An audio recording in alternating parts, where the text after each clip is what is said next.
નમસ્કાર દર્શક મિત્રો, આજે વાત કરી છે આપણે આપણા પાડોશી દેશ બાંગ્લાદેશની અને બાંગ્લાદેશની અર્થવ્યવસ્થાની. બાંગ્લાદેશ અસ્તિત્વમાં આવ્યો એમાં ભારતનો બહુ મોટો હાથ છે.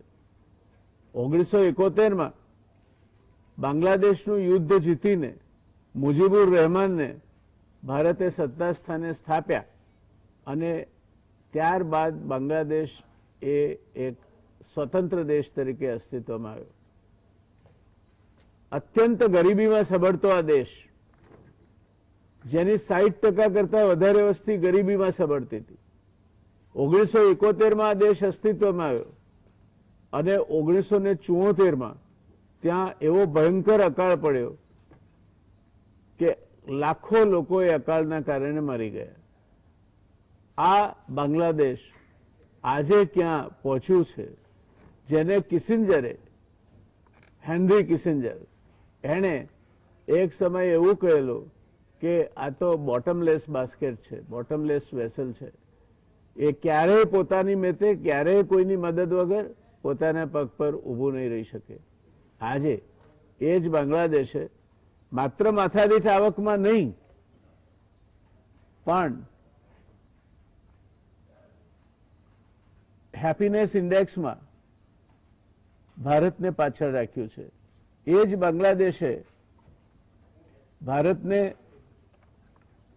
વિકાસની જે ઇન્ડેક્સ છે એમાં પણ માત આપી છે. બાંગ્લાદેશ એ સાવ ક્યાંય નગણ્ય હતો, ગોલિયાત સામે ગલુડિયું લડાવીએ તે સ્થિતિ હતી.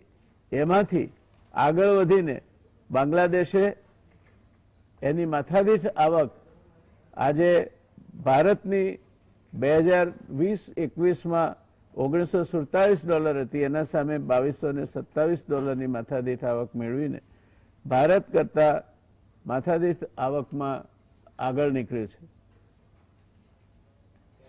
70ના દાયકાની તુલનામાં જ્યારે બાંગ્લાદેશ અસ્તિત્વમાં આવ્યું, બાંગ્લાદેશની પ્રતિ વ્યક્તિ આવક 18 ગણી વધી છે.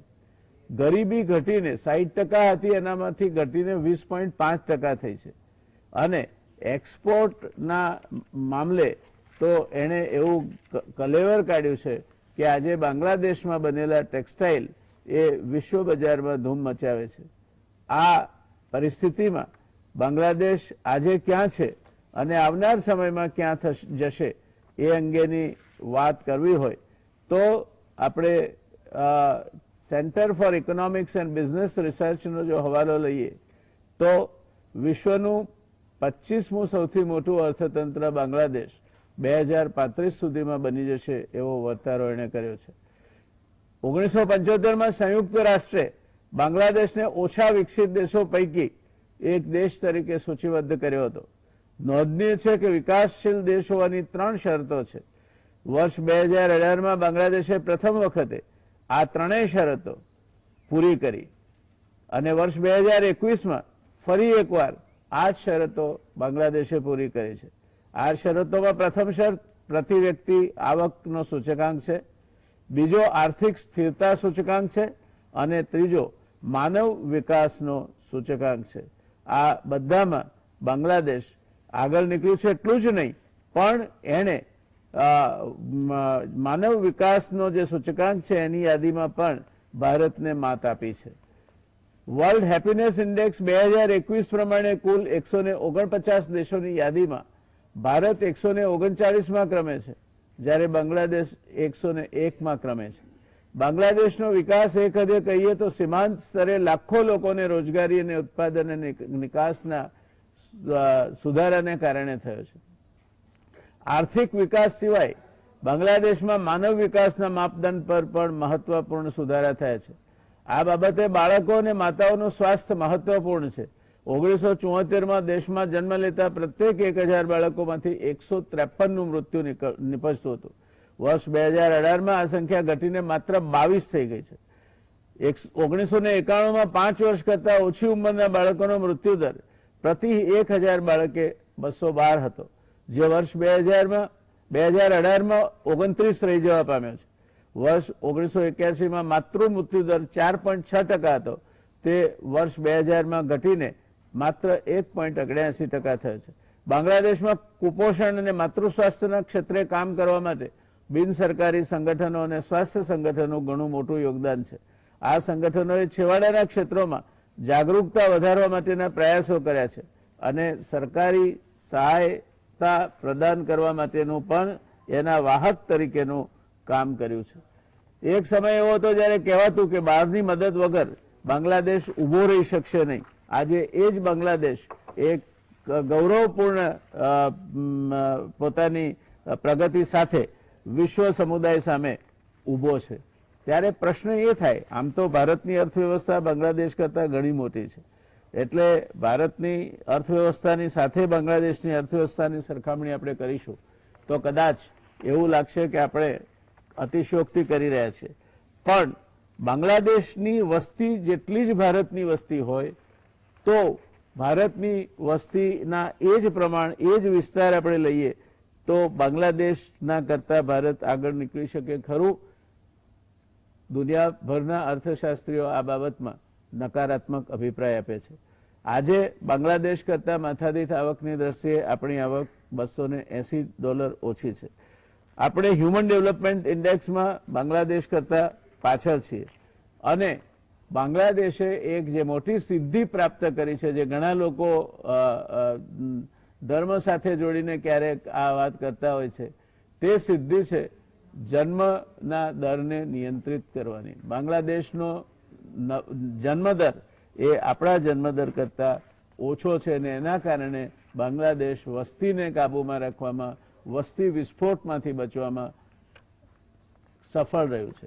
આ પરિસ્થિતિમાં સરખામણી કરવા માટે નહીં, આપણે બાંગ્લાદેશના આ દાખલા પરથી મોટી મોટી મેનેજમેન્ટ સંસ્થાઓમાં આપણી સાથે આજે ઇન્ડિયન ઇન્સ્ટિટ્યૂટ ઓફ મેનેજમેન્ટ અમદાવાદના પૂર્વ ડિરેક્ટર એવા પ્રોફેસર ડૉક્ટર બકુલભાઈ મહેતા છે, જે બકુલભાઈ ધોળકિયા છે, જે વિશ્વ કક્ષાના અર્થશાસ્ત્રી છે અને આ પ્રકારના જે વિકાસના સૂચકાંકો છે એની આરપાર જોવાની એક અદ્ભુત ક્ષમતા ધરાવે છે. આપણી સાથે નયનભાઈ જોડાયા છે. નયનભાઈ અગાઉ પણ આપણી સાથે જોડાયા હતા. હમણાં જ નયનભાઈ પરીખ એ ઇન્ડિયન ઇન્સ્ટિટ્યૂટ ઓફ મેનેજમેન્ટના સ્ટુડન્ટ છે. દેશમાં 4 જેટલા મુખ્યમંત્રીઓના સલાહકાર રહી ચૂક્યા છે અને વિદેશોમાં પણ એમનું નામ ગાજે છે. એવા નયનભાઈ પરીખ આપણી સાથે જોડાયા છે અને આપણી સાથે જોડાયા છે श्रीमान दिनेश चंद्र वोरा। दिनेश जी आर्थिक और राजकीय बाबतों के एक समीक्षक है। इंडियन रेवेन्यू सर्विस में आप काम कर चुके हैं और गवर्नमेंट ट्रेनिंग इंस्टीट्यूट और मैनेजमेंट इंस्टीट्यूट में पढ़ाने का 25 साल से ज़्यादा इनका अनुभव है। दिनेश जी ने 5 भाषाओं में 18 जितने पुस्तक लिखे हैं और अपनी खुद की भी एक यूट्यूब चैनल की हाजिरी से दिनेश भाई देश के गणमान्य हस्तियों के साथ वार्तालाप करते हैं। आप तीनों विद्वानों का ये चर्चा में स्वागत है। बकुल भाई साहब आपનું પણ સ્વાગત છે, નયન ભાઈ આપનું પણ સ્વાગત છે, દિનેશજી આપનું પણ સ્વાગત છે।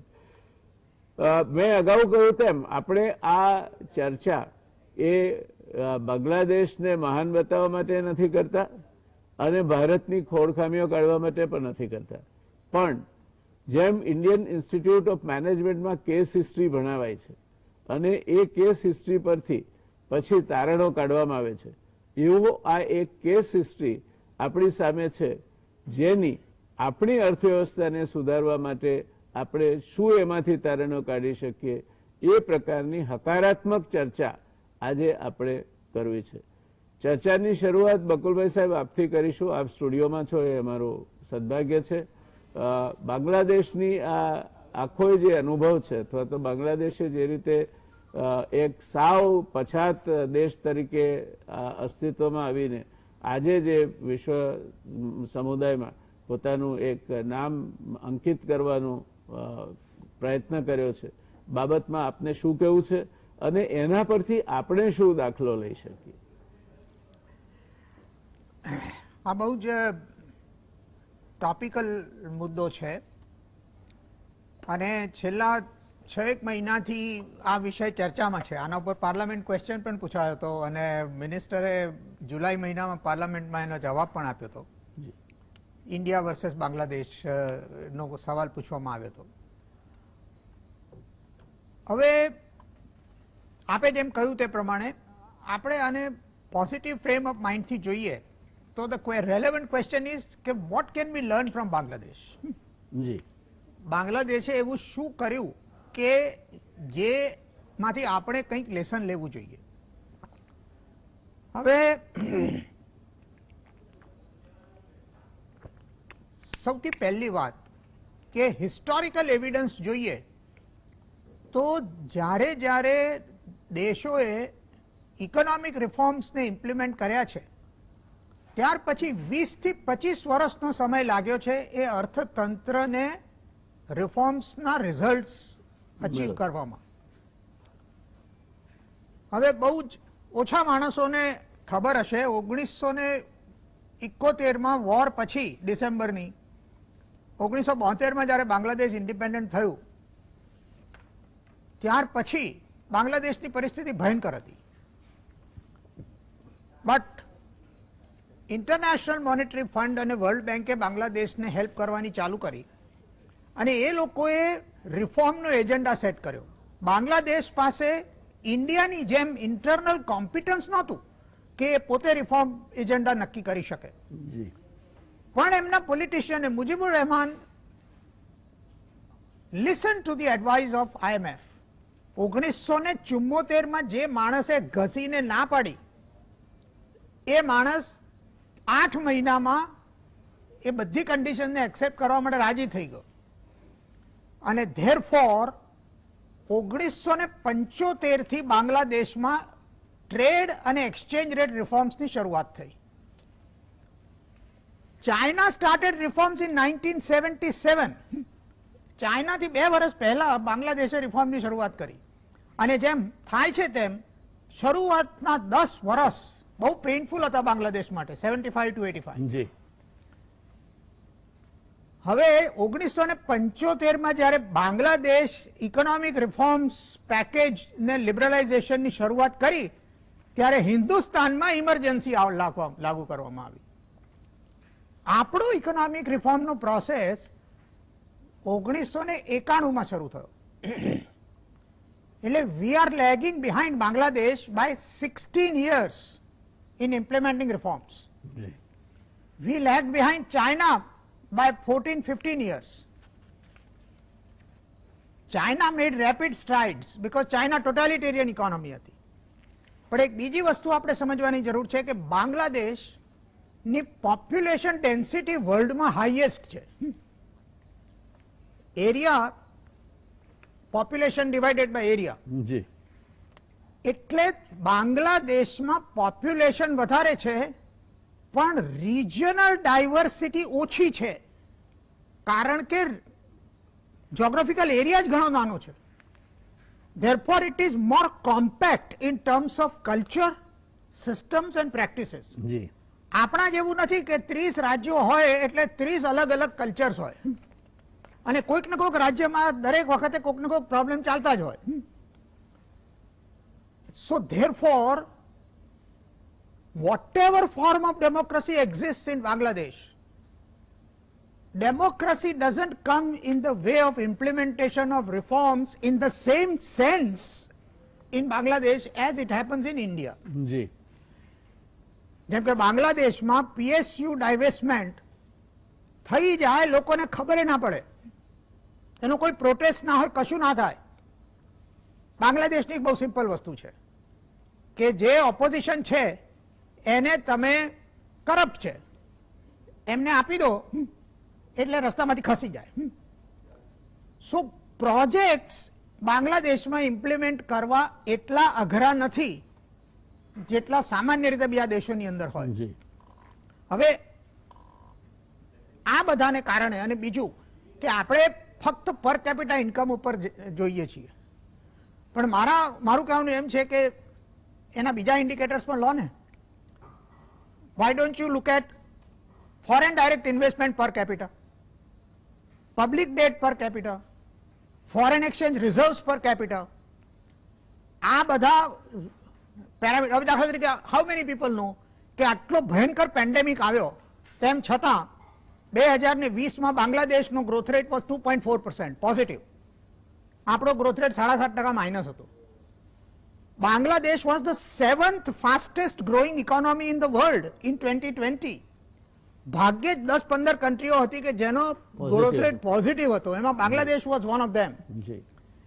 એટલે તમે છેલ્લા 5 વર્ષની એવરેજ ગ્રોથ રેટ લો તો બાંગ્લાદેશનો એવરેજ 7% છે 5 વર્ષનો, અને આપણો 3.5% છે 5 વર્ષનો, કારણ કે આપણો ગયા વર્ષે 7.5% માઇનસ હતો, પાછળ પડતા ગયા છે. એટલે આ બધું જો તમે જુઓ, પર કેપિટા એક્સપોર્ટ્સ લો, તમે આ બધા બીજા બધા પેરામીટર્સને પણ તમે પર કેપિટા દ્રષ્ટિથી જુઓ તો, અને મોસ્ટ ઇમ્પોર્ટન્ટ થિંગ જે તમે પોઈન્ટ આઉટ કરી, પોપ્યુલેશન. હવે સાહેબ, Bangladesh, you know the religion of Bangladesh. So they did not have a problem in implementing a population policy. They did not have a problem in controlling fertility and birth rate. So therefore આ બધા parameters ને religion સાથે સંબંધ છે એવું નથી. આને institutional framework and misuse of democracy સાથે ઘણો વધારે સંબંધ છે. જે બાંગ્લાદેશ, જે ચાઇનાએ કર્યું, જે બાંગ્લાદેશે કર્યું, એ ઇન્ડિયામાં શક્ય જ નથી. અને જ્યારે એના ડિસ્કશન શરૂ થાય છે ત્યારે ટીવીની અંદર ડિબેટો શરૂ થઈ જાય છે, અને એને રિલિજન સાથે લિંક કરી દેવામાં આવે છે. Now Bangladesh is an outstanding example that religion and population control has no relationship. So I think we know the lessons. આજે બધી રીતે જુઓ, અને બીજું, it is not known, but Bangladeshનો labor force participation rate is amongst the highest in the developing countries in the world. The ratio of labor to population is much higher. બાંગ્લાદેશનું તમે structure જુઓ તો આજે બાંગ્લાદેશમાં agriculture accounts four only 14% of GDP, whereas industry is 36%. હવે આપણે કહીએ છીએ કે આપણે ઇન્ડિયા મેન્યુફેક્ચરિંગ પાવર બને, 36% ચાઇનાનું ઇન્ડસ્ટ્રીયલ સેક્ટરનું કોન્ટ્રીબ્યુશન છે, અને સર્વિસીસ સેક્ટર ઇઝ 50%. એટલે structurally it is very very different.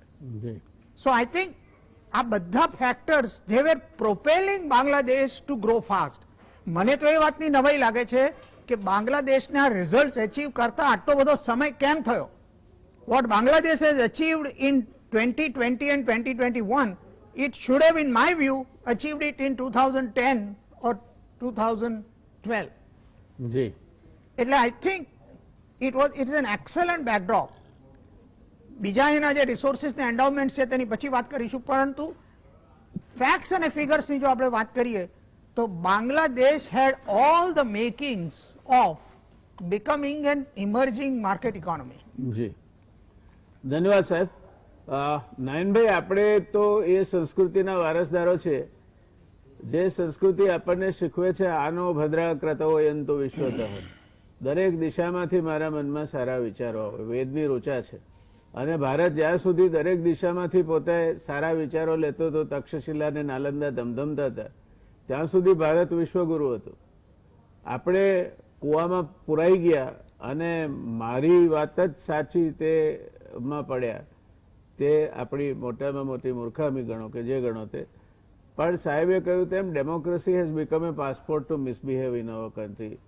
અને એટલા કારણે પણ આપણને જે ઇકોનોમિક રિફોર્મ્સ ઇમ્પ્લિમેન્ટ કરવા હોય કે પોપ્યુલેશન પોલિસી ઇમ્પ્લિમેન્ટ કરવી હોય તેમાં તકલીફ પડે છે.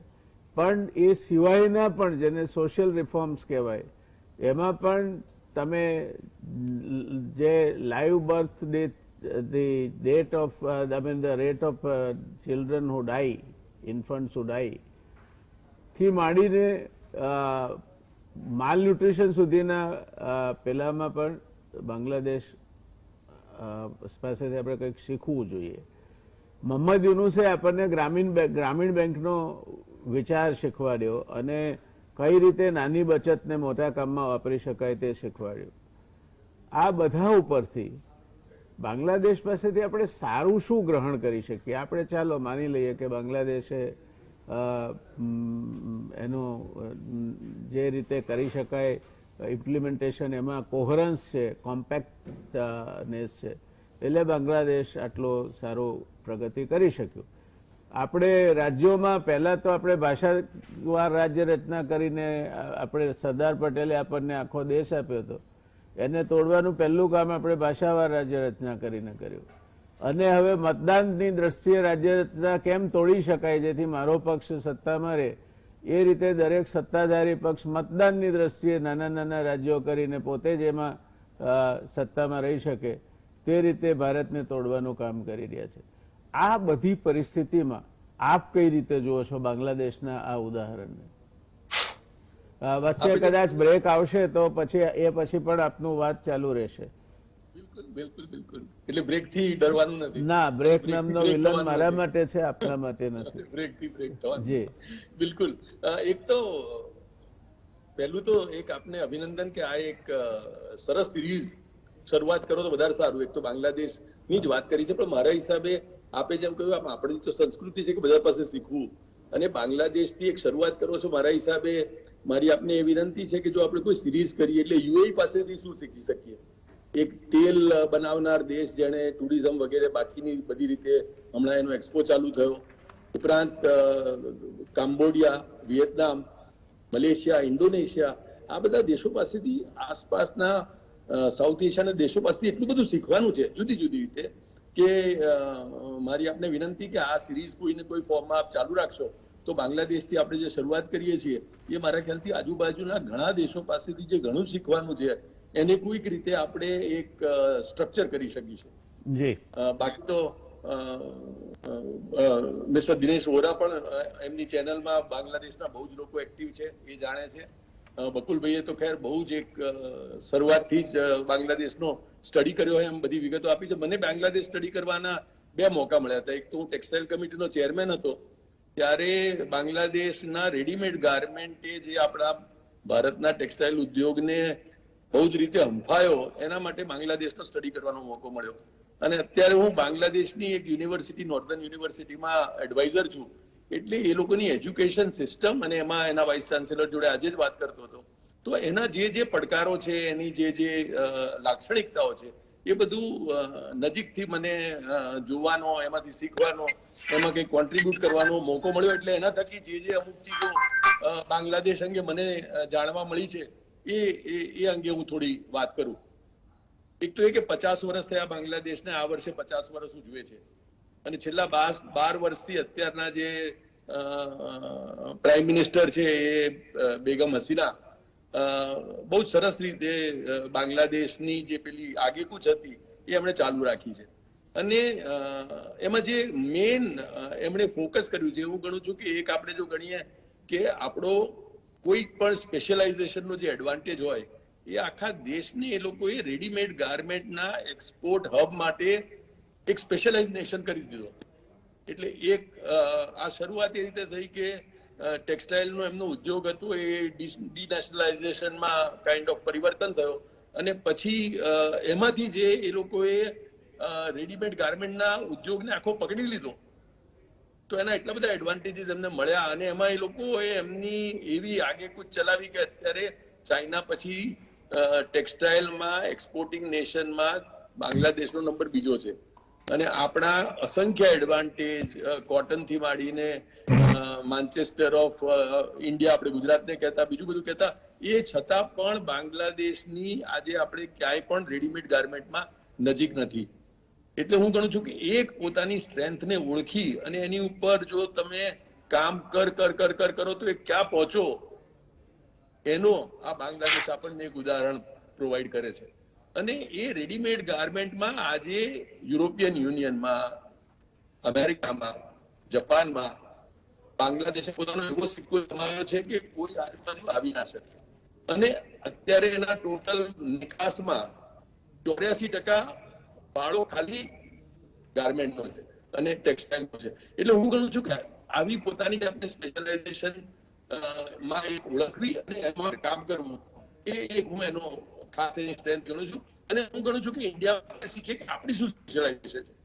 આઈટીમાં આપણે કંઈક એવું આપણી જાતને આખી દુનિયામાં કોમ્પિટ કરી શકીએ એવું કરી શકાય, તો એ સ્ટ્રેન્થ ઓળખી અને એની ઉપર કેવી રીતે સખત કામ કરીએ જેથી આખા વિશ્વમાં આપણે એટલીસ્ટ એક આપણી અલગ ઓળખ ઊભી કરી. એ એક ચીજ. બીજી એ ચીજ કે એ લોકોએ ખાલી ટેક્સટાઇલમાંથી સંતોષ ના માનીને પછી બીજો સેક્ટર નક્કી કર્યો કે હવે મારે ફાર્મા સેક્ટર પર કામ કરવું છે. અને ફાર્મા સેક્ટરમાં ટૂંકા ગાળામાં એ લોકો આત્મનિર્ભર થઈ ગયા. એટલે પહેલા જે ઇમ્પોર્ટ કરતા હતા એ હવે એટલીસ્ટ પોતાના દેશની જરૂરિયાતો બધી પોતાની પૂરી કરવા માંડ્યા. અને કદાચ આગળ ફાર્મામાં રણફાળ ભરવાનો એમનો પ્લાન છે. ત્રીજું, નયનભાઈ, આપણે અત્યારે દવાઓ ઉપર રોકાઈએ અને પછી આગળની વાત કરીએ. આપણે એક બ્રેક માટે રોકાવું પડશે. You will continue after the break. દર્શક મિત્રો, સમય થયો છે એક નાનકડા કમર્શિયલ બ્રેક માટેનો. રોકાઈએ કમર્શિયલ બ્રેક માટે અને ત્યાર પછી વળી નયનભાઈ પાસે પાછા જઈશું એમની આગળની વાત સાંભળો. નમસ્કાર દર્શક મિત્રો, ચર્ચા ચાલી રહી હતી બાંગ્લાદેશના ફાર્માસ્યુટિકલ ક્ષેત્રે પદાર્પણની અને ડોક્ટર નયનભાઈ કહી રહ્યા હતા કે ટૂંક સમયમાં ફાર્માસ્યુટિકલ ક્ષેત્રે પણ બાંગ્લાદેશ મોટું ગજુ કાઢશે. જઈએ ફરી પાછા નયનભાઈ પાસે. Over to you Nayanbhai. ચોક્કસ જી. એટલે એ લોકો એક સ્પેશિયલાઇઝેશન પોતાનું નક્કી કર્યું, એમાં એક ઝડપી પ્રોગ્રેસ કર્યો. હવે બીજા સેક્ટર્સમાં એક પછી એક એમને જવાનું પોતાની આખું જે પ્લાનિંગ છે એની ઉપર કામ કરવા માંડ્યું. ત્રીજું એ લોકો એ કર્યું કે ટ્રેડ એગ્રીમેન્ટ બધા જોડે કરવા માંડ્યા. એટલે એમને ખબર છે કે અત્યારે એ લોકો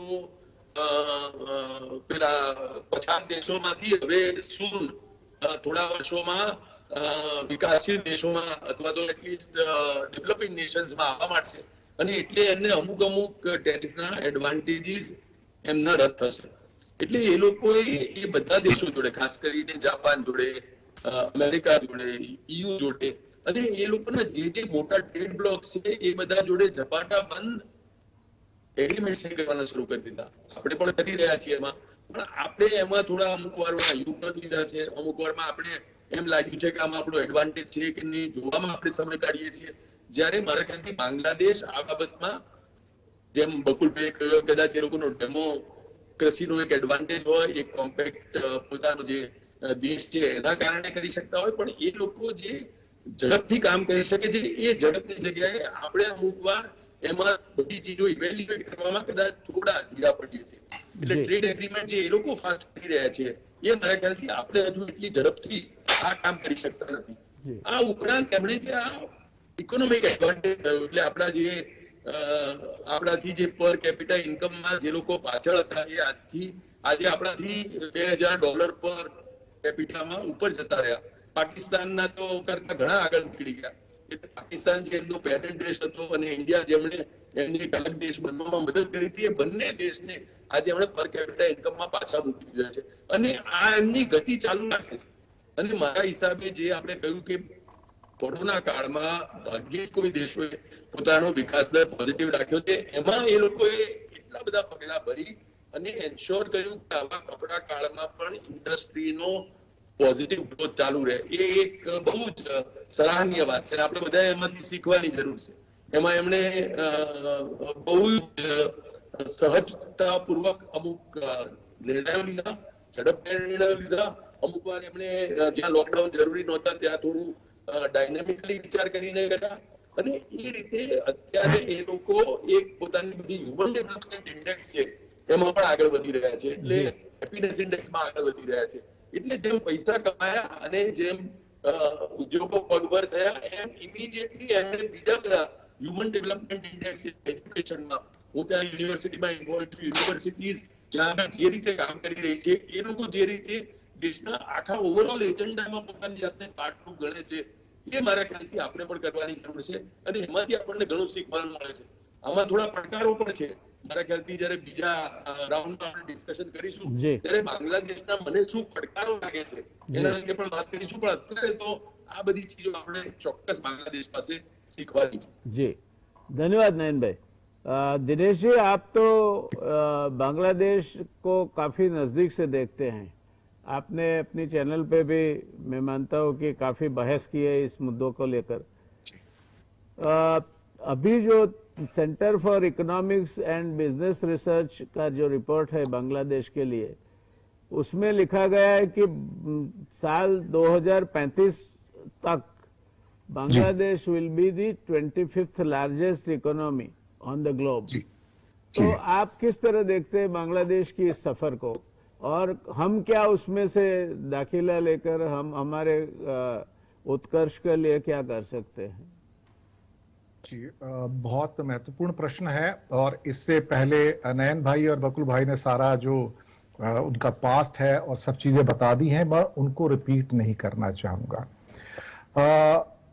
व्यास जी ने जो बात कही कि 2035 तक और उसके आगे एक और रास्ता है 2041 तक इनको एक डेवलप्ड नेशन बनना है, करीब करीब 11-12 हजार डॉलर पर कैपिटा इनकम तक पहुंचना है। तो पास्ट की बात ना करते हुए उनका फ्यूचर प्लान क्या है जिनसे हम सीख सकते हैं, और अमिताभ कांत भी अक्सर बात करते हैं कि हम वियतनाम और बांग्लादेश से क्या सीख सकते हैं। अब उन्होंने ऐसे क्या स्टेप्स लिए हैं जिसके द्वारा वो अगले 10 से 20 सालों के अंदर तेजी से आगे बढ़ सकें। एक स्टेप तो कुछ साल पहले उन्होंने लिया था कि 100 स्पेशल इकोनॉमिक जोन्स का, उसमें से काफी तो इस टाइम ऑपरेशनलाइज भी हो चुके हैं।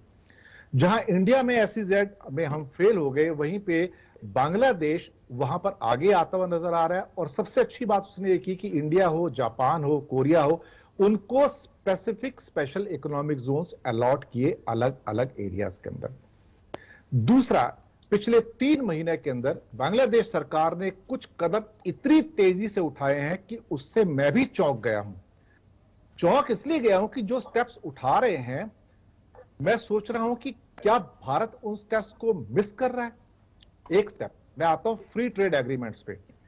अभी कुछ ही दिन पहले बांग्लादेश ने दुनिया को चौंका दिया यह कह के कि now we are applying to join the RCEP, जो इंडिया लास्ट मोमेंट बाहर निकल गया था। इसके अलावा उन्होंने फ्री ट्रेड एग्रीमेंट्स ऑफर किए हैं USA को, थाईलैंड को, वियतनाम को, सऊदी अरेबिया को, नेपाल को और बहुत सारे मुल्कों को। इतनी तेज गति से काम कर रहे हैं, बल्कि 3 दिन पहले उन्होंने जापान को ऑफर कर दिया कि हम आपके साथ फ्री ट्रेड एग्रीमेंट करना चाहते हैं।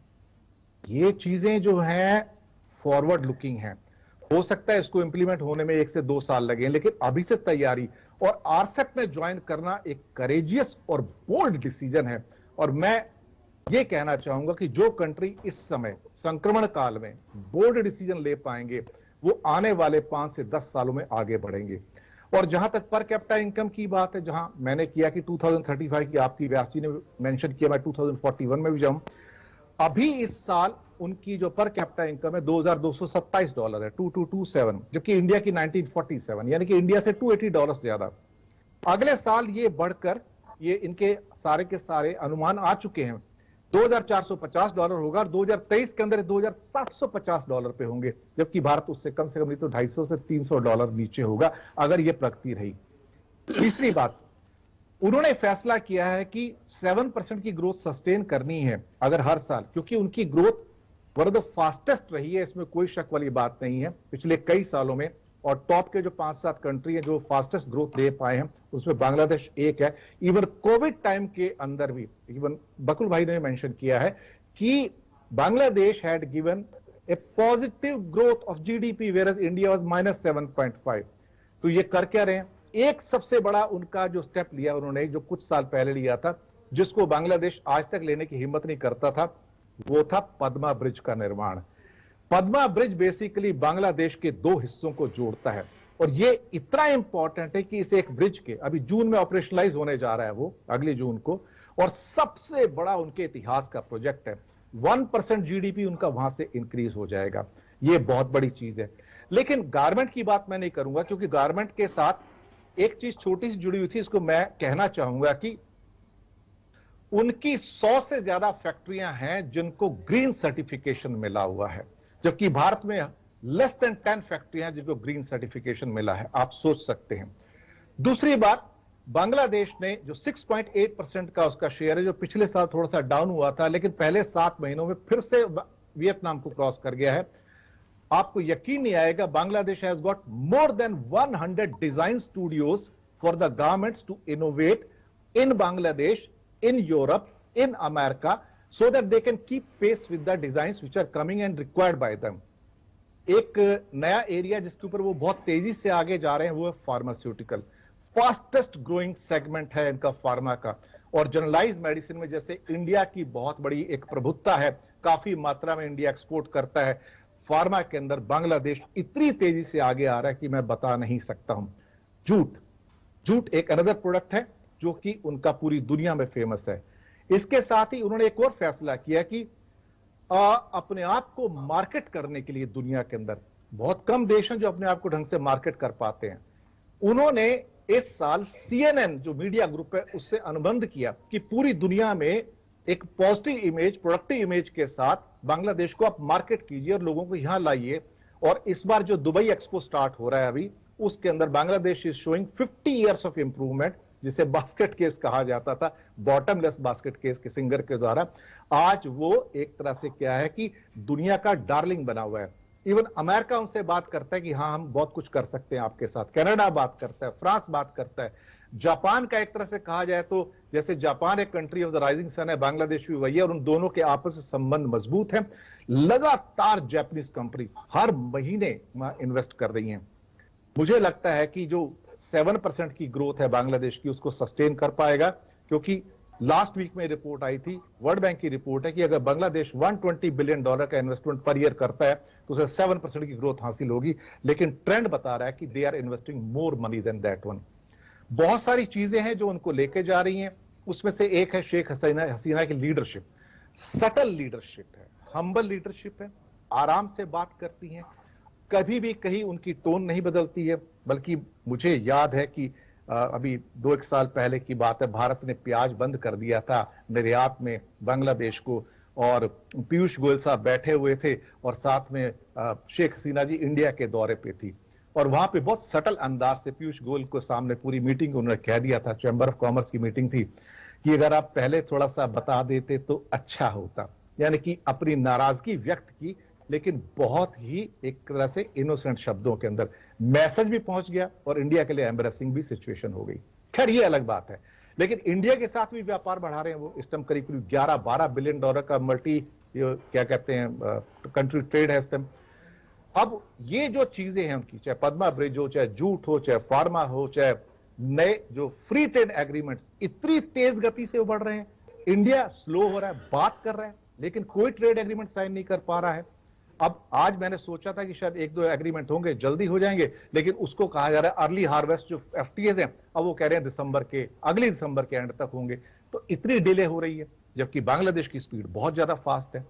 एक बढ़िया अचीवमेंट उनका है बहुत बड़ा, कि साथ में उन्होंने एजुकेशन पर भी ध्यान दिया है, और ह्यूमन इंडेक्स में वो इंडिया से बहुत क्षेत्रों में ऊपर आ गए हैं, पॉपुलेशन को कंट्रोल किया हुआ है। तो इस हिसाब से मुझे लगता है कि जो उनके ऑब्जेक्टिव्स हैं पर कैपिटा इनकम के, या 2035 और 2041 के जो डेवलप्ड नेशन के हैं, करीब करीब 11-12 हजार डॉलर पे पहुंचने के, वो कामयाब हो जाएंगे। उसके अंदर मुझे कोई शक नहीं है। उनके पास एबल लीडरशिप है और गाइडेंस है, स्विफ्ट डिसीजन हो रहे हैं इस समय, जो मुझे भी चौंका रहे हैं। ये मेरा पहला सबमिशन है। જી ધન્યવાદ સર। હવે આપણે 1 મિનિટ માટે બાંગ્લાદેશને બાજુ પર મૂકી દઈએ। ભારતે શું કરવું જોઈએ? આવનાર 10 વર્ષમાં ભારતે જો પોતાના વિકાસની ગતિ સરેરાશ 7% રાખવી હોય તો ભારતે શું કરવું જોઈએ? કારણ કે હવે આપ જાણો છો તેમ પ્લાનિંગ કમિશન તો છે નહીં, નીતિ આયોગ છે, અને આપણે નીતિશાસ્ત્રમાં એવું શીખ્યા છીએ કે દીર્ઘસૂત્રી વિનશ્યતિ, જે બહુ વિચારે વિચારે વિચારે એનો છેવટે નાશ થાય છે। તો are we in that trap of દીર્ઘસૂત્રી વિનશ્યતિ, કે આપ કંઈક ભારત માટે કંઈક સારી વાત કરવા માંગશો? ના ના, ભારત માટે સારી વાત તો આપણે કરવી જ જોઈએ। નહીં, એને શું કરવું જોઈએ? આમાં જેમ દિનેશભાઈએ કહ્યું, સૌથી મોસ્ટ ઇમ્પોર્ટન્ટ વસ્તુ is decision making process and implementation process. ત્યાં decision making process fast છે। આપણને ખબર છે કે આપણે ફ્રી ટ્રેડ એગ્રીમેન્ટ અને ટ્રેડ એગ્રીમેન્ટ જેટલી વધારે કન્ટ્રીઝ સાથે સાઇન કરીશું એટલો આપણને ફાયદો થશે, પરંતુ એની ટર્મ્સ એન્ડ કન્ડિશન્સ ઉપર એગ્રીમેન્ટ થતું જ નથી, અને 2-3 4 વર્ષથી વસ્તુઓ લટકે રાખે છે। આજે એક સાદી વાત લઈ લો ને, એર ઇન્ડિયાનું ડાયવેસ્ટમેન્ટ કેટલા વર્ષથી ચાલી રહ્યું છે? એના વાજા વાગી જ રહ્યા છે. LIC નું ડાયવેસ્ટમેન્ટ આપણે કેટલાય વખતથી ચાલી રહ્યું છે. સો આમાં પ્રોબ્લેમ શું છે કે we know what is to be done. There is no dearth of diagnosis. We know કે આમાં કરવાનું છે શું, કેવી રીતે કરવાનું છે એ પણ ક્લેરિટી છે, પણ કરવું છે એ બાબતની અંદર ક્લેરિટી હોય એવું મને નથી લાગતું. જી એટલે આપણો પ્રોબ્લેમ એક્ઝિક્યુશન છે, ઇમ્પ્લિમેન્ટેશન છે. હવે એક સાદો દાખલો, દિનેશભાઈએ ઘણા બધા સેક્ટર્સની વાત કરી બાંગ્લાદેશની, પણ બાંગ્લાદેશના સૌથી વધારે ફાસ્ટ ગ્રોઈંગ સેક્ટર્સ છેલ્લા 5-7 વર્ષની વાત કરીએ તો that is telecom and oil and gas. Telecom and oil and gas have contributed substantially to Bangladesh economy. અને બંને સેક્ટરનો growth is driven entirely by foreign direct investment. હવે ફોરેન ઇન્વેસ્ટમેન્ટ ટેલિકોમમાં કે Bangladesh is massive reserves of natural gas. હવે એને exploit કરવા માટે આ મેટર જો ઇન્ડિયામાં હોય ને સાહેબ તો ડિબેટના બોર્ડ ઉપર 5 વર્ષ તો એમાં જ નીકળી જાય કે આનું આપણે શું કરવું અને શું નહીં કરવું, નીતિ વિષયક વિચાર. હવે એનું મારે હિસાબે એનો ડાયગ્નોસિસ એ છે કે બાંગ્લાદેશમાં ડોમેસ્ટિક ઇન્ડસ્ટ્રીયલ લોબી એટલી પાવરફુલ નથી કે સરકારના ડિસિઝનને બ્લોક કરી શકે. જ્યારે આપણા દેશમાં domestic industrial lobby is very powerful, કારણ કે આપણા દેશમાં ઇનઇક્વાલિટી બધી જગ્યાએ છે. એટલે ઇનઇક્વાલિટી આમાં પણ છે કે આપણા દેશમાં રિચેસ્ટ ઇન્ડસ્ટ્રીયલિસ્ટ ઘણા છે જે લોકો ડિસપ્રોપોર્શનેટલી ગ્રો થયેલા છે, અને they have the ability to stall the decision making process by influencing bureaucrats, by influencing courts, by influencing everything. હવે બાંગ્લાદેશમાં ફોર્ચ્યુનેટલી આ ડિસએડવાન્ટેજ નથી, અને therefore ગવર્મેન્ટના થિંકિંગને ઓબ્સ્ક્યોર કરવા માટેના ઇન્સ્ટ્રુમેન્ટ્સ ત્યાં ઓછા છે, and as a result clarity of thought છે. હવે જો foreign direct investment natural gas અને ટેલિકોમ સેક્ટરમાં બાંગ્લાદેશમાં આવી ના હોત તો આ બંને સેક્ટર્સ જેટલા ડેવલપ થયા એટલા થઈ શક્યા ન હોત.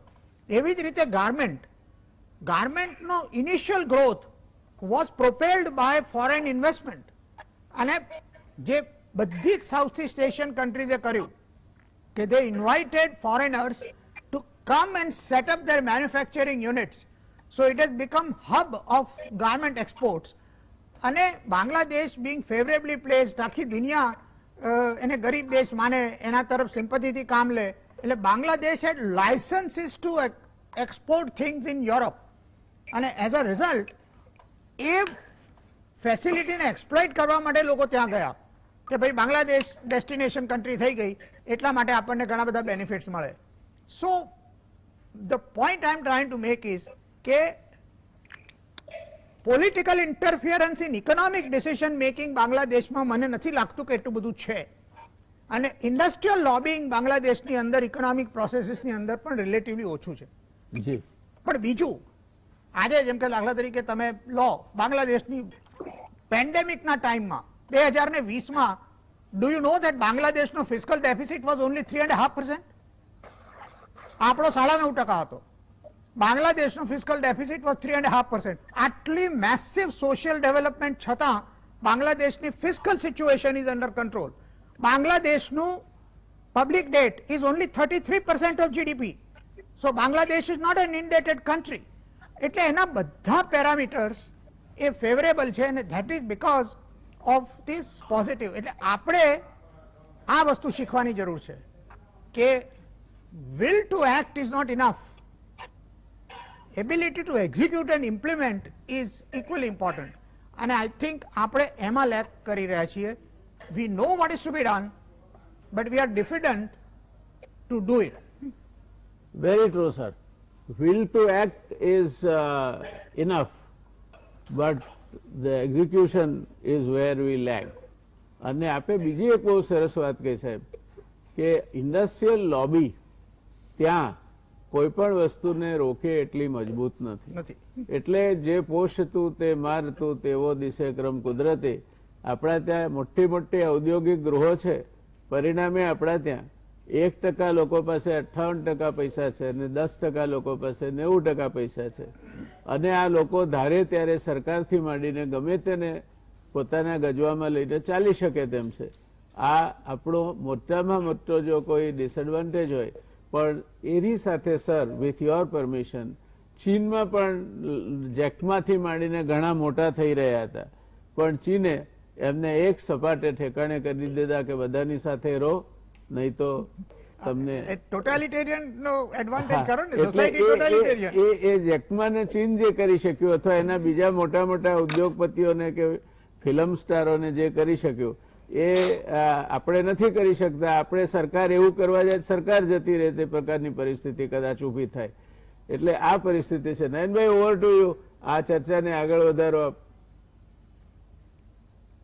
હું ગણું છું કે આ સાથે પેલા બાંગ્લાદેશ જે અમુક થોડા ચેલેન્જીસ ફેસ કરે છે એ જોઈ લઈએ, અને એના જે ડેવલપમેન્ટના પ્રોસેસ છે એમાં જે મને લાગે છે કે આ થોડા ફ્લો છે જે પણ જેના પરથી આપણે શીખી શકાય. અને મારા ખ્યાલથી એમના માટે કદાચ આગળના વર્ષોમાં થોડું તકલીફ પડે, અને કારણ કે યુનિવર્સિટીને બાંગ્લાદેશમાં એડવાઇસ કરું છું એટલે હું અમુક એની જે થોડી નબળાઈઓ છે એની ઉપર જે વાત કરું તો એમાં એક છે કે બાંગ્લાદેશમાં એક રિયલાઇઝેશન ધીરે ધીરે આવી રહ્યું છે કે એમની બધી ડિપેન્ડન્સ છે એક્સપોર્ટની એ એક ક્ષેત્ર ઉપર વધારે છે.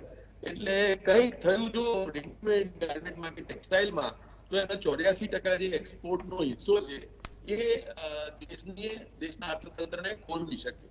એટલે એ લોકોએ ઝડપભેર બાકીનું ડિસેન્ટ્રલાઇઝેશન કરવા માંડ્યું છે, પણ છતાં પણ હજુ ગયા વર્ષ સુધી તો 84% ફાળો એક્સપોર્ટમાં ટેક્સટાઇલનો છે જ.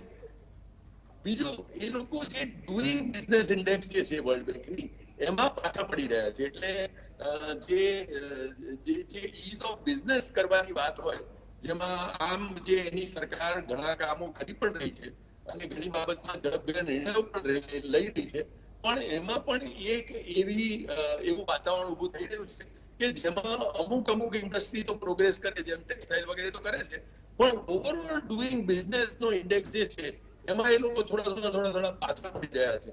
એટલે એ બે ચીજ ઉપર. અને ત્રીજું કે એ લોકોએ જે હવે હાઈટેક ચીજો ઉપર જવાની જરૂર છે, જે બાંગ્લાદેશે પોતે આઈડેન્ટિફાઈ કર્યું છે. અત્યાર સુધી આપણે ગાર્મેન્ટ્સ વગેરે ઇન્ડસ્ટ્રીમાં છે જે ટેકનોલોજીમાં લો સ્કેલ ઉપર છે, પણ જેમ તાઇવાન અથવા સાઉથ કોરિયા જે બીજા અમુક દેશો છે એ લોકોએ ટેક્સટાઇલ અને જૂતાથી શરૂઆત કરી, પણ ક્વિકલી એ લોકો ઇલેક્ટ્રોનિક્સમાં ગયા, ટેક્સટાઇલની અથવા બાકીની મશીનરીમાં ગયા, અને એવા કોમ્પ્લેક્સ ઇન્ડસ્ટ્રીમાં કન્ઝ્યુમર ઇલેક્ટ્રોનિક્સમાં ગયા, ખાસ કરીને સાઉથ કોરિયા. એ એક પગલે બાંગ્લાદેશે આગળ વધવાની જરૂર છે. એટલે એ દેશમાં એ પગલા ઉપર જો આગળ વધશે તો ક્વિકલી એ લોકોના વેલ્યુ એડિશન વધશે. અત્યારે ટેક્સટાઇલમાં એ લોકો કામ કરે છે, પણ રેડીમેડ ગાર્મેન્ટમાં દિનેશજી કહ્યું એમ એ લોકોના 100 ડિઝાઇન યુનિટ્સ હોવા છતાં પર યુનિટ એનું રિયલાઇઝેશન છે એ હજુ ઓન ધ લો સાઈડ છે. એટલે એ લોકો એમાં કેવી રીતે હાઈટેક ચીજોમાં જાય, એમાં કેવી રીતે એનું હ્યુમન ઇન્ડેક્સ અત્યારે એ લોકોએ સિરિયસલી કામ કરવાની જરૂર છે, કારણ કે ત્યાં આગળ સ્કૂલ યર્સ વધ્યા છે કે જેથી એવરેજ ચાઇલ્ડ ત્યાં આગળ સ્કૂલમાં લાંબો સમય હવે ભણે છે, પણ એ નીકળ્યા પછી એની જે ઇવન બેઝિક વાંચવા લખવા અને ભણવાની કેપેસિટી છે એ હજુ લિમિટેડ છે. એટલે ત્યાંની એજ્યુકેશન સિસ્ટમે હજુ એક મોટી હરણફાળ કરવાની જરૂર છે. આ બધા એના ચેલેન્જીસ છે, અને એ ચેલેન્જીસ એ લોકો કેવી રીતે હેન્ડલ કરે છે એની ઉપર એનો આગળનો ગ્રુપમાં રહેશે, નિર્ભર રહેશે. જી धन्यवाद. दिनेश जी, आप क्या कहेंगे? I think the musical chair is going to end with you, so if you could summarise it. जी, जो नयन भाई और बकुल भाई ने कहा वो तो बिल्कुल ठीक है. कुछ कॉन्स्टेंट जो बांग्लादेश फेस कर रहा है उसमें से एक बहुत बड़ा कॉन्स्टेंट है उनके पोर्ट कैपेसिटी, क्योंकि एक ही मेजर पोर्ट है उनके पास जो चट्टग्राम पोर्ट है, चिटागोंग भी कहते हैं उसको. लेकिन अभी पिछले 2 सालों के अंदर उन्होंने कुछ और पोर्ट्स पायरा और मोंगला डेवलप किए हैं जो डीप सी पोर्ट्स हैं, और वो भी बड़े ट्रैफिक को, बड़े शिप्स को केटर करने में कामयाब हो रहे हैं. तो ये इनके लिए एक बहुत बड़ा कैपेसिटी एक तरह से एडिशन है उनके लिए. एक मेजर वीकनेस जो देखी जा रही है वो बांग्लादेश की ऑटोमोबाइल इंडस्ट्री, जहां पर काफी प्रोस्पेक्ट्स हो सकते हैं, लेकिन बांग्लादेश की ऑटो इंडस्ट्री काफी वीक है और बड़ी इंडस्ट्री आने में वहां पर हिचकती है, क्योंकि वो कंजप्शन बेस नहीं मिल रहा है जो उनको मिलना चाहिए था वहां पर. हाँ, मोबाइल फोन्स के अंदर वो अभी बिल्कुल सेल्फ सफिशिएंट हो गया, क्योंकि सैमसंग और कुछ और लोगों की जो फैक्ट्रियां आई हैं वहां पर बड़ी, वो ऑलमोस्ट 100% जो रिक्वायरमेंट है बांग्लादेश की उसको वहां पे असेंबल करके पूरा कर रहे हैं। कुछ ऐसे ही जैसे इंडिया के अंदर भी असेंबलिंग यूनिट्स इनके खुले हुए हैं जगह जगह के ऊपर। एक और चीज जो कभी थोड़ा सा बांग्लादेश कभी कभी जिससे दुखी रहता है कि भारत ने पिछले करीब करीब 10 सालों के अंदर जो लोन की एक जो ऑफर की है, करीब 3 या 4 इंस्टॉलमेंट्स होती हैं जिसका टोटल सम $10 बिलियन से $12 बिलियन है, लेकिन 10 से 12 सालों में 10-12 बिलियन प्रॉमिस करके जो डिलीवर किया गया है लेस देन $1 बिलियन है। इसका मतलब है कि हम कहीं ना कहीं मौका चूक रहे हैं, और हमारा मौका चूकना चाइना उस स्पेस को ऑक्यूपाई कर रहा है। इंडिया के जो प्राइवेट इन्वेस्टर्स हैं या इंडस्ट्रीज हैं, महिंद्राज हैं, बाकी हैं, उनके लिए गोल्डन अपॉर्चुनिटी, और वो वहां पर जा भी रहे हैं और ज्यादा करके काम कर भी रहे हैं। एक जगह जहां पे बांग्लादेश की जो मुझे कमजोरी लगी कि कुछ रिफॉर्म्स वहां पर, एक अच्छी बात यह है कि कोरिया, जापान और कुछ और कंट्री बांग्लादेश को सजेस्ट करते रहते कि ये अमेंडमेंट करने हैं, लेकिन वहां का जो खास तौर से जो कस्टम्स एंड एक्साइज बोर्ड है या रेवेन्यू बोर्ड है, वो उन रिफॉर्म्स को लागू करने में बहुत स्लो है, जिसकी वजह से उनकी ईज ऑफ डूइंग बिजनेस की जो रैंकिंग है बहुत नीचे चली जाती है, और कुछ और बेसिक जो रिक्वायरमेंट है डिजिटाइजेशन की वो नहीं हो पा रही हैं। लेकिन शायद हो सकता है अगले 2-3 सालों में ये चेंजेस आपको देखने को मिल जाएं, और जैसे ही मिलेंगे उनके एक शूटअप तो करेंगे, क्योंकि पद्मा ब्रिज आएगा, एफटीएज आ रहे हैं, तो फर्क तो पड़ेगा। मुझे लगता है कि चूंकि वो नयन भाई ने कहा था कि 84% बिजनेस गारमेंट्स का है, और ये बात सही है कि एक पर्टिकुलर कमोडिटी भी डिपेंड कर रहे हैं, लेकिन उनकी जो बास्केट एस्टम एक्सपेंड हो रही है, I am hopeful.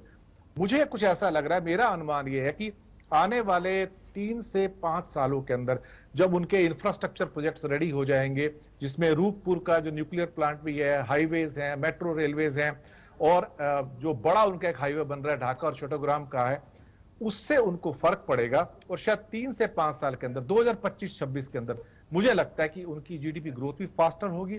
Population control उन्होंने ऑलरेडी कर लिया है, और हो सकता है कि इनकी जो पर कैपिटा इनकम है वो आने वाले कुछ सालों तक इंडिया से काफी आगे रहेगी, क्योंकि पॉपुलेशन कंट्रोल में रहेगी और एवरेज ग्रोथ उनकी 6 से 7% बहुत आराम से उनको मिलती जाएगी। ये मेरा अनुमान है कि इंडिया शायद 7% की कंसिस्टेंट ग्रोथ हासिल नहीं कर पाएगा। हमें सीखना होगा बांग्लादेश से और वियतनाम से। अगर हम सब कुछ जानते हुए भी नहीं कर पाते, जैसे बकलू भाई ने कहा कि we know what to do, but are we doing it? We are not doing it, we prolonged it. हम इतनी डिले कर देते हैं हर डिसीजन के अंदर कि कुछ इंप्लीमेंट ही नहीं होता है। ये सारी दिक्कतें हैं। उस मामले में मैं कहता हूं कि Bengal tiger is slightly ahead of the Indian elephant which is trading still very slowly. That is my summation sir. જી ધન્યવાદ। દર્શક મિત્રો, મૂળ 2-4 મુદ્દા છે।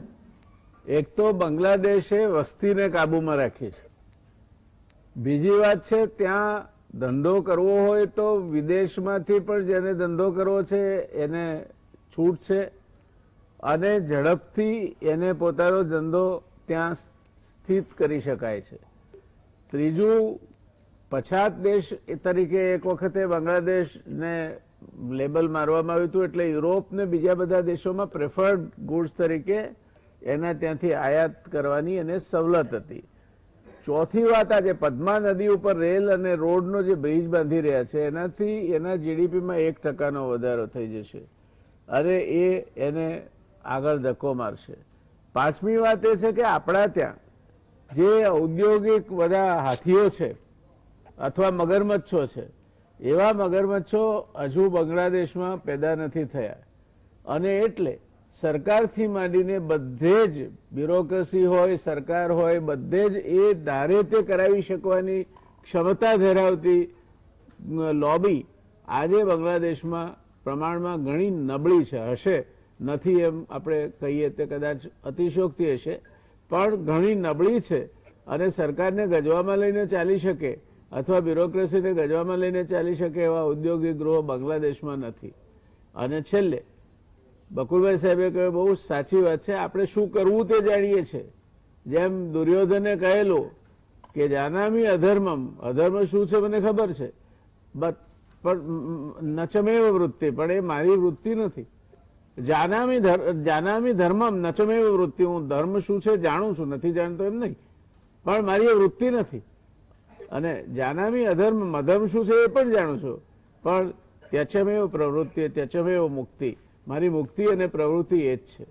એટલે આપણે જાણીએ છીએ શું કરવું જોઈએ, પણ કેમ કરવું જોઈએ એમાં ક્યાંક આપણા હાથને લકવો વાગી જાય છે. કદાચ પેલી જે આપણી લોબી છે એ લોબી ઘંટીનું પડિયું બનીને આપણા ગળે અને હાથે બંધાઈ જાય છે, અને ઘણા બધા નિર્ણયો, ઘણા બધા આપણે જે એગ્રીમેન્ટ કરવાના હોય એમાં બ્રેક વાગી જાય છે.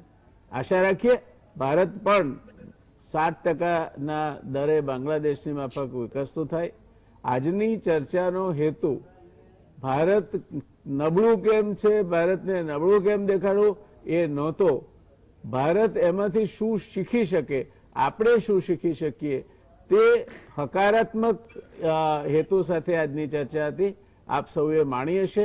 ક્યાંક એમાંથી આપને લાગુ પડતું હોય તો અજમાવજો, તો આગળ વધવામાં તમને ફાયદો થશે. નયનભાઈ, ખૂબ આભાર આપનો. દિનેશજી, આપનો ખૂબ આભાર. બકુલભાઈ સાહેબ, આપનો પર ખૂબ ખૂબ આભાર. ધન્યવાદ. મળીશું આવતીકાલે જ્યોતિષના આપણા વિષય સાથે. શુભરાત્રી. ધન્યવાદ.